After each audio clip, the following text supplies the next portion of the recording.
आपका। आप देख रहे हैं उत्तराखंड प्राइम और मैं हूं आपके साथ आयुषी नेगी। तो देखिए, दुनिया भर में कोरोना के मामले एक बार फिर से बढ़ते जा रहे हैं और इसीलिए एबीपी गंगा भी आपसे अपील करता है कि दुनिया भर में कोरोना के मामले जो फिर बढ़ने लगे हैं। हालांकि अगर भारत की यहाँ बात करें, हालत यहाँ बेहतर है।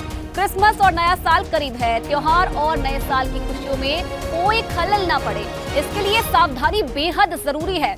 ऐसे में एबीपी गंगा आपसे अपील करता है कि कोरोना पर जारी दिशा निर्देशों का पालन करें और खुद भी सुरक्षित रहे और दूसरों को भी सुरक्षित रखें। चलिए आगे बढ़ेंगे। देहरादून से बड़ी खबर आपको बता दें, कोरोना को लेकर सचिवालय में बैठक। मुख्यमंत्री पुष्कर सिंह धामी ने सचिवालय में ये बैठक बुलाई है। स्वास्थ्य विभाग के साथ कोरोना को लेकर ये मीटिंग है। कोरोना के बढ़ते मामलों को देखते हुए उत्तराखंड में भी अब अलर्ट जारी कर दिया गया है और इसी को लेकर सचिवालय में आज ये बैठक बुलाई गई है। मुख्यमंत्री पुष्कर सिंह धामी की अध्यक्षता में ये बैठक होगी। आने वाले समय में क्या स्थिति है और क्या इंतजाम है उत्तराखंड में कोरोना को लेकर, इसे लेकर समीक्षा की जाएगी। बैठक में जो जानकारी है वो ली जाएगी। इसमें तमाम जो अधिकारी हैं वो भी मौके पर मौजूद रहेंगे, जो कि तमाम जो इंतजाम है उसे लेकर जानकारी देंगे। क्या स्थिति है कोरोना को लेकर उत्तराखंड में, उसे लेकर भी सीएम को जानकारी दी जाएगी। तो सचिवालय में कोरोना को लेकर ये बैठक है और स्वास्थ्य विभाग के साथ कोरोना को लेकर मीटिंग सीएम पुष्कर सिंह धामी की तरफ से की जा रही है। जिस तरीके से दुनिया भर में कोरोना के मामले एक बार फिर से बढ़ने लगे हैं, उसे देखते हुए अब भारत में भी अलर्ट जारी कर दिया गया है। हालांकि हालात यहाँ पर सामान्य है, लेकिन फिर भी हर राज्य अपनी तरफ से सुनिश्चित कर रहा है कि अगर स्थिति आगे बढ़ती है तो क्या इंतजाम है अपने अपने प्रदेशों में। और इसीलिए उत्तराखंड के सीएम पुष्कर सिंह धामी ने भी सचिवालय में ये बैठक बुलाई है, जिसमें इंतजामों को लेकर चर्चा की जा रही है।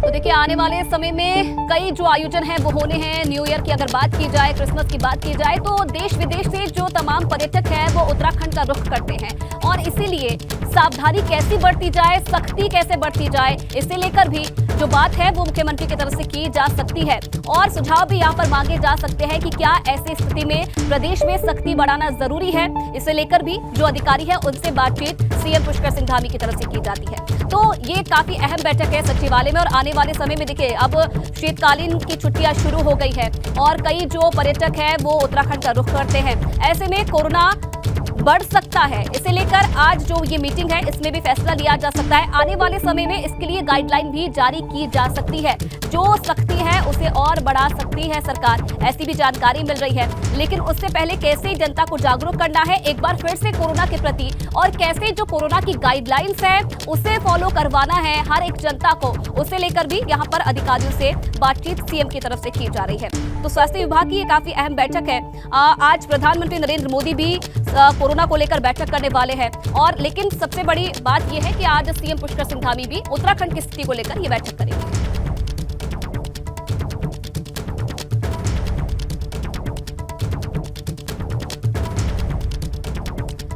तो जिस तरीके से कोरोना के मामले बढ़ते जा रहे हैं उसे लेकर उत्तराखंड में भी जो अब चिंता है वो बढ़ने लगी है, क्योंकि आने वाले समय में नया साल होना है और उसके बाद क्रिसमस का मौका भी है और ऐसे में जो तमाम पर्यटक हैं वो उत्तराखंड पहुंचते हैं, न्यू ईयर सेलिब्रेट करते हैं। लेकिन इस बीच कैसे इन पर्यटकों को कोरोना की गाइडलाइन को फॉलो करवाना है उसे लेकर बातचीत। चलिए आगे बढ़ेंगे। तो विधानसभा से बर्खास्त किए गए कर्मचारियों का धरना आज चौथे दिन भी जारी है। बर्खास्त कर्मचारी फिर से विधानसभा के बाहर धरना दे रहे हैं। आपको बता दें कि कल पुलिस ने इन्हें धरना स्थल से उठा दिया था और इस दौरान हंगामा बढ़ने पर कई कर्मचारियों को हिरासत में भी लिया गया था। तो बर्खास्त कर्मचारियों का चौथे दिन का आज प्रदर्शन। विधानसभा से बर्खास्त कर्मचारियों के धरने का चौथा दिन है और आज ही विधानसभा के बाहर तमाम जो कर्मचारी हैं वो धरना प्रदर्शन करने आ गए हैं। लेकिन आज इनका तरीका एक दूसरे तरीके से आए हैं। आर्टिकल 14 के तहत ये जो समानता का अधिकार सभी कर्मचारियों को दिया जाता है, उसके तहत सभी जो कर्मचारी है उनके मुंह पे आप देखेंगे तो मास्क लगा हुआ है और ये एक संकेत है कि अगर आपने विधानसभा के भीतर जो कार्रवाई की है उसमें सभी के साथ एक ही नियम अपनाया जाना चाहिए। 2000 से लेकर 2022 के बाद जो भी भर्तियाँ यहाँ पर हुई हैं सारी भर्तियों को एक ही नियम कायदे के तहत किया गया है। तो 2016 से जो कर्मचारी बर्खास्त किए गए हैं उन पर क्यों कार्रवाई की है, ये लगातार ये मांग कर रहे हैं। और आज देखिए आई कार्ड भी ये डालकर आए हैं जो विधानसभा के तमाम कर्मचारी हैं। कुछ कर्मचारी हैं, उनसे बात करेंगे। आपने ये नया तरीका अपनाया है, क्या मैसेज आप देना चाहते हैं? हमारा शांत आंदोलन को दबाने की कोशिश करी गई। तो संविधान हमारी रक्षा के लिए बनाया गया, हमारे हितों को संरक्षण के लिए बनाया गया। ये संविधान पीठ जो बनी है ये हमारे हितों को संरक्षण करने के लिए बनाई गई है। तो हमारा आर्टिकल 14 बहुत कुछ अपने आप में कुछ बहुत कहता है कि इक्वलिटी बिफोर लॉ, न्याय सबके लिए समान है। आप तराजू देखेंगे हमेशा दोनों पलड़े उसके बराबर रहेंगे, तो इक्वलिटी बिफोर लॉ। और जो यहाँ पे बिल्कुल भी जिसका पालन हमारे ही जो संरक्षण करते हैं इस कानून के, उनके द्वारा पालन नहीं किया गया। तो आपने ये आई कार्ड भी डाला है आज, क्या आप मैसेज देना चाह रहे हैं इनसे, क्या कहना चाह रहे हैं विधानसभा अध्यक्ष को कि आप क्या फिर से आपकी पुनर्नियुक्ति होनी चाहिए या सभी कार्रवाई एक जैसी होनी चाहिए? बिल्कुल आपने सही कहा, हमने कार्ड भी इसीलिए डाला है क्योंकि ये इसमें खुद लिखा है कि ये कार्ड हमें वैलिड दिखाता है कि हम यहाँ के कर्मचारी हैं, ये कार्ड इस पे मोहर लगी है। हमारा ये कहना है आर्टिकल 14 हमने इसलिए लगाया, ये समानता का अधिकार हमें देता है। जब हमारे साथ जो प्रक्रिया सेम है, वो लोग अगर कार्य कर रहे हैं तो हमारा ये है कि हम भी कार्य करें, क्योंकि समानता का अधिकार है। जब कोर्ट रिपोर्ट ये मानती है कि ये एक जैसी प्रक्रिया है, अगर गलत है तो सब हैं, सही है तो सब हैं, तो हमारा ये है कि हम भी विधानसभा में कार्य करें, क्योंकि समानता का अधिकार हमें दिया जाना चाहिए। हम चाहते हैं, हमारी मैडम से ये है कि हमारी बहाली की जाए।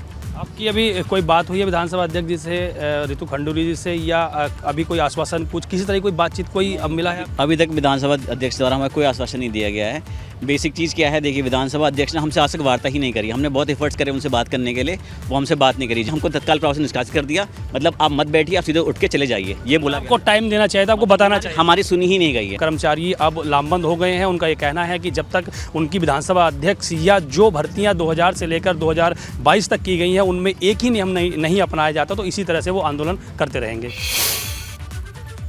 और अगली बड़ी खबर टिहरी से आपको बता दें, जहां दुग्ध संघ कर्मचारियों का प्रदर्शन देखने को मिला है। वेतन की मांग को लेकर ऑफिस में तालाबंदी की गई है। पिछले 5 महीने से आंदोलन इन कर्मचारियों की तरफ से किया जा रहा है। वेतन नहीं मिलने पर रोजी रोटी का संकट अब पैदा हो गया है। 1 जनवरी से बड़े आंदोलन की चेतावनी भी इन कर्मचारियों की तरफ से दी गई है। तो ये बड़ी जानकारी मिल रही है। पिछले 5 महीने से जो ये कर्मचारी है ये आंदोलन कर रहे हैं और अब स्थिति ये हो गई है कि रोजी रोटी का संकट इनके सामने पैदा हो गया है।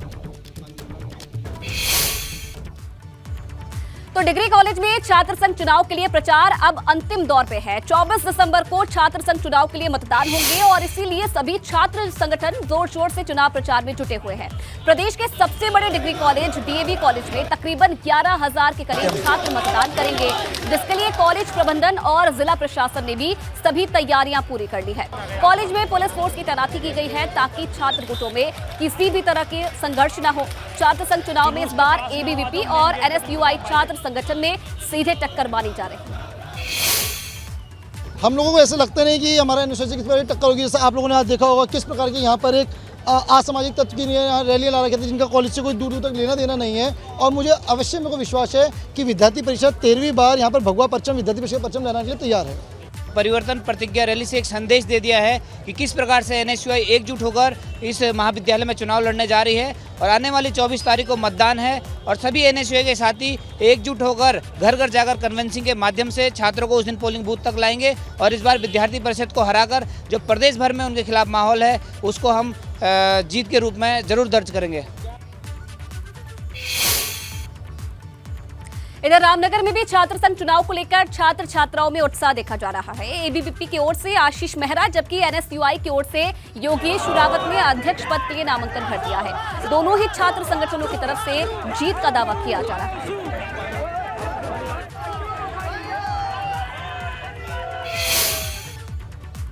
और उधर यमुना घाटी में भी छात्र संघ चुनाव को लेकर सरगर्मी बढ़ी हुई है। 24 दिसंबर को होने वाले छात्र संघ चुनाव के लिए मतदान के लिए छात्र नेता प्रचार में जुटे हैं। राजकीय महाविद्यालय तटाव में अध्यक्ष, उपाध्यक्ष, महासचिव, कोषाध्यक्ष, विश्वविद्यालय प्रतिनिधि समेत कुल 6 पदों के लिए 10 प्रत्याशी चुनावी मैदान में हैं। मतलब 2 साल बाद यहाँ पर चुनाव हो रहे हैं कॉलेज में, जो मतलब छात्रों में उत्साह का देखा जा रहा है। और इस बार भी आरएन छात्र संगठन से पद पे उम्मीदवार खड़े हैं और पूर्व की भांति जैसे पिछले बार हमारे पूरे छात्र संघ पैनल थे, इस बार हम कोशिश कर रहे हैं कि पूरा छात्र संघ पैनल हमारा है। और रुड़की की बात की जाए तो रुड़की में भी छात्र संघ चुनाव को लेकर छात्र छात्राओं में उत्साह नजर आ रहा है। केएल कॉलेज में 24 दिसंबर को होने वाले छात्र संघ चुनाव की सरगर्मी बढ़ी हुई है। डीवी कॉलेज में 6 पदों पर चुनाव होना है, जिसमें एबीवीपी और एनएसयूआई के बीच जबरदस्त मुकाबला होने की पूरी जो अपनी कोई भी प्रॉब्लम होंगी हम बताते हैं तो वो सुन तो लेते हैं, बट उसके लिए कोई एक्शन नहीं करते। तो ऐसा होना चाहिए कि जो एक्शन करे, तो इनका है कि हाँ इन्होंने फ्रेशर दी, सब कुछ अच्छा था। कैंटीन का यहाँ पे नहीं था कुछ, तो कैंटीन भी करवाई। बाकी मतलब अभी वही है कि जब बनेंगे तो, और अभी तो पावर नहीं है कुछ इतनी। तो प्रदेश में आने वाले समय में ड्रोन का इस्तेमाल बढ़ने जा रहा है। ड्रोन तकनीक पर काम कर रही टीम इस बात पर मंथन कर रही है कि ड्रोन का इस्तेमाल कहां-कहां बढ़ सकता है।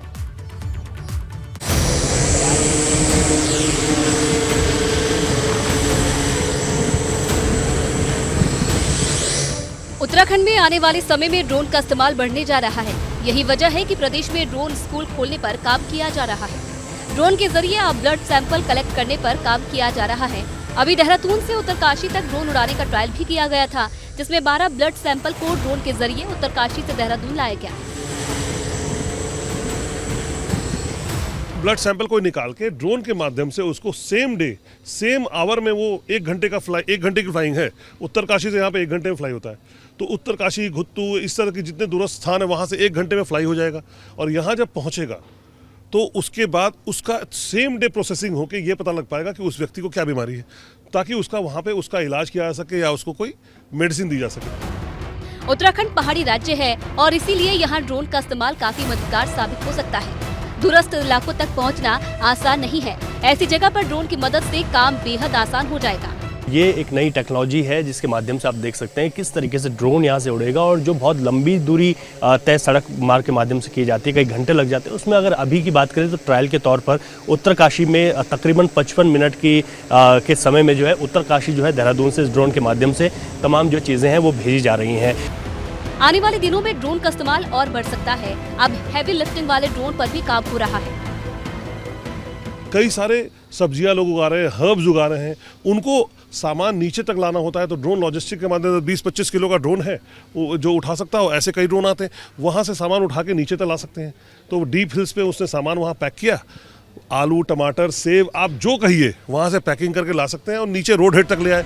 अगर योजना कारगर हुई तो ड्रोन से पहाड़ पर जीवन शैली में काफी बदलाव हो जाएगा, क्योंकि अभी भी ऐसे कितने ही इलाके हैं जहां तक सड़क मार्ग से पहुंचना आसान नहीं है। जाहिर है यहां ड्रोन से काफी सहूलियत हो जाएगी। एबीपी गंगा के लिए देहरादून से रवि कैंतुरा की रिपोर्ट।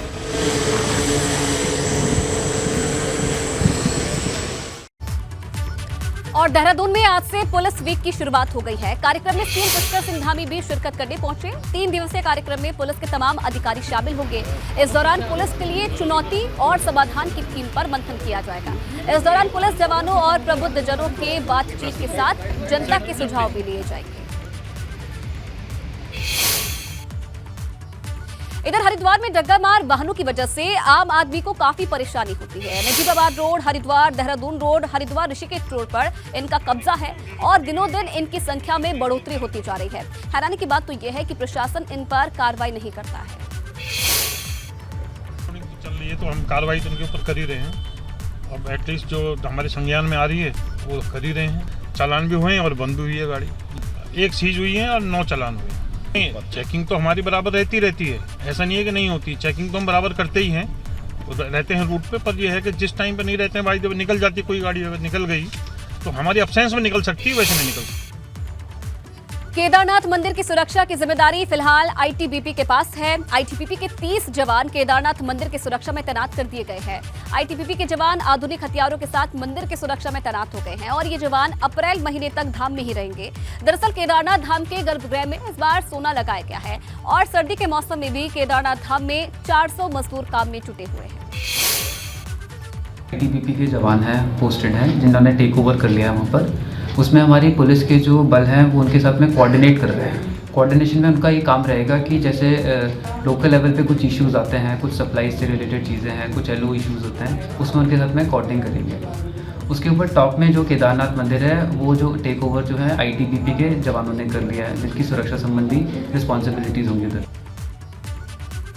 और इसी बीच देहरादून से बड़ी खबर आपको बता दें, एसटीएफ के हत्थे चढ़े इनामी बदमाश 10-10 हजार के 2 इनामी बदमाश गिरफ्तार हुए हैं। हरिद्वार कांवड़ मेले के दौरान सैनिकों की हत्या का इन पर आरोप है। ये बड़ी सफलता मिली है। 25 जुलाई 2022 को कांवड़ मेले के दौरान ये वारदात हुई थी और दोनों को एसटीएफ ने हरियाणा से गिरफ्तार किया है। तो एसटीएफ के हत्थे ये इनामी बदमाश जुड़े हैं।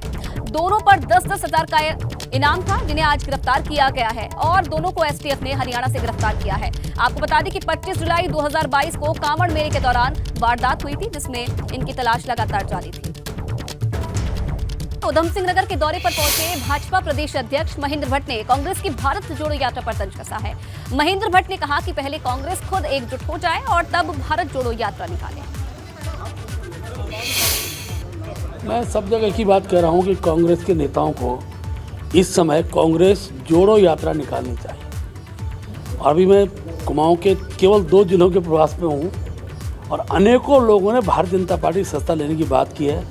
अब हमको भी चयन करने के लिए कमेटी बनानी पड़ गई, किसको ज्वाइन कराना है, किसको नहीं कराना है। उधर यूपी के सरधना से पूर्व विधायक संगीत सोम हरिद्वार पहुंचे। उन्होंने भी राहुल गांधी की भारत जोड़ो यात्रा पर तंज कसा है।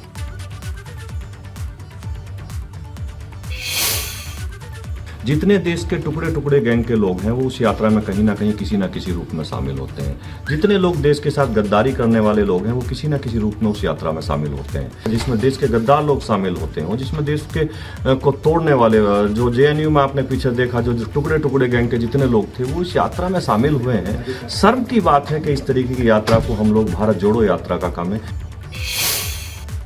वहीं संघ के केंद्रीय कार्यकारिणी सदस्य इंद्रेश कुमार हल्द्वानी पहुंचे और जबरन धर्मांतरण को लेकर इंद्रेश कुमार ने कहा कि इसके खिलाफ सख्त कानून बनना चाहिए।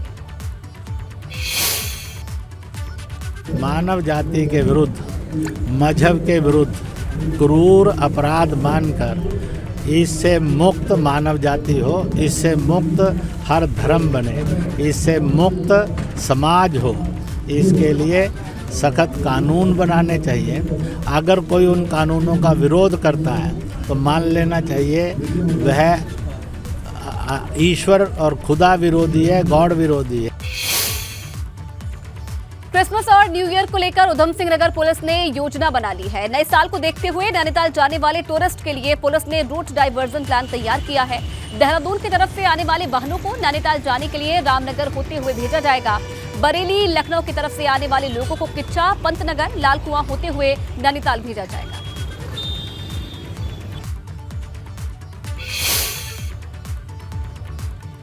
इधर रुद्रप्रयाग की रहने वाली तनिष्का का चयन दिल्ली राज्य स्तरीय अंडर 15 महिला क्रिकेट टीम में हुआ है। तनिष्का ने दिल्ली राज्य स्तरीय अंडर 15 महिला क्रिकेट टीम में बतौर फास्ट बॉलर क्वालिफाइड किया है और ये सफलता उनके परिवार के लिए तो है ही, लेकिन रुद्रप्रयाग जिले और उत्तराखंड के लिए भी एक गर्व की बात है और जल्द ही वो स्टेट लेवल के अंडर 15 टूर्नामेंट में दिल्ली स्टेट की तरफ से खेलेंगे।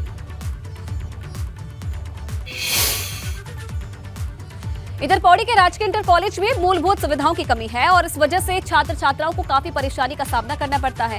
स्कूल में बने टॉयलेट की स्थिति काफी खराब है और इस वजह से छात्राओं को परेशानी होती है। इस बारे में जब शिक्षा मंत्री धन सिंह रावत से सवाल किया गया तो उनका कहना था कि त्रिपाली स्टैंड स्कूल के लिए 5 शौचालय स्वीकृत कर दिए गए हैं, जिसमें से 3 शौचालय छात्राओं और 2 शौचालय छात्रों के लिए हैं। 5 शौचालय लड़कियों के लिए दे दिए हैं और 2 शौचालय लड़कों के लिए दे दिए हैं और बहुत अच्छा वो जो है कस्तूरबा गांधी स्कूल है हमारा और सारी व्यवस्था बहुत अच्छी, वहाँ पानी भी दे दिया हमने, बच्चों के लिए खेल का भी सामान दे दिया और अब वो 2 करोड़ रुपए की लागत से वहाँ पे हॉस्पिटल भी बन रहा है। वहीं रुड़की सिविल अस्पताल में 4 साल पहले करोड़ों की लागत से बना ट्रॉमा सेंटर रेफर सेंटर बनकर ही रह गया। एक्सीडेंट और गंभीर मरीजों को इलाज के बाद हायर सेंटर रेफर कर दिया जाता है, लेकिन 4 साल बाद भी ट्रॉमा सेंटर में न्यूरो सर्जन और कार्डिक सर्जन सहित MRI जैसी कई दूसरी सुविधाएं नहीं है। जितने हेड इंजरी के केस होते हैं या बहुत ज़्यादा गंभीर मरीज होते हैं केवल उन्हीं को रेफ़र किया जा रहा है। देखो ट्रॉमा सेंटर में जब तक कोई न्यूरो सर्जन या कार्डियक सर्जन ये इस तरीके से सब पूरी टीम नहीं बनती है, लेकिन पूरे प्रदेश में आपको पता ही है कि न्यूरो सर्जन कहीं पर भी हमारे पास उपलब्ध नहीं है। वहीं अल्मोड़ा में व्यापार मंडल समेत कई संगठनों ने प्रदर्शन किया है। दरअसल लोग तहसील को मल्ला महल में शिफ्ट करने की मांग कर रहे हैं। इनका कहना है कि अगर इनकी मांग पूरी नहीं हुई तो आंदोलन उग्र हो जाएगा। पिछले 1.5 महीने से व्यापारी और सामाजिक संगठन प्रदर्शन करते आ रहे हैं।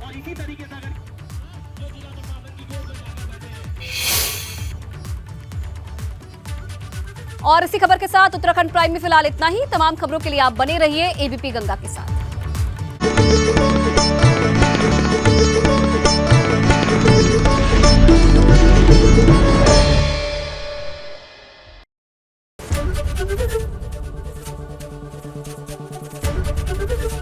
एबीपी गंगा, खबर आपकी, जुबान आपकी।